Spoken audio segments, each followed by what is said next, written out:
నరసరావుపేటలో రోడ్లు ఊడ్చిన commissioner రమ్యకీర్తన. నరసరావుపేటలో operation clean sweep కార్యక్రమంలో భాగంగా మున్సిపల్ కమిషనర్ రమ్యకీర్తన శనివారం స్వయంగా రోడ్లు ఊడ్చి పరిశుభ్రతపై అవగాహన కల్పించారు.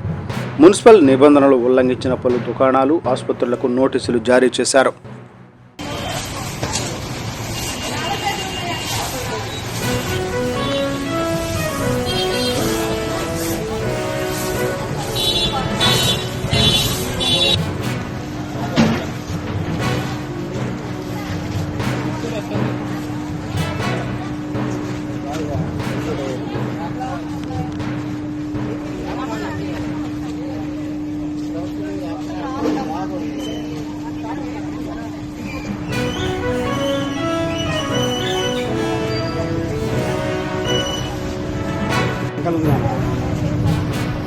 रोड भी लगा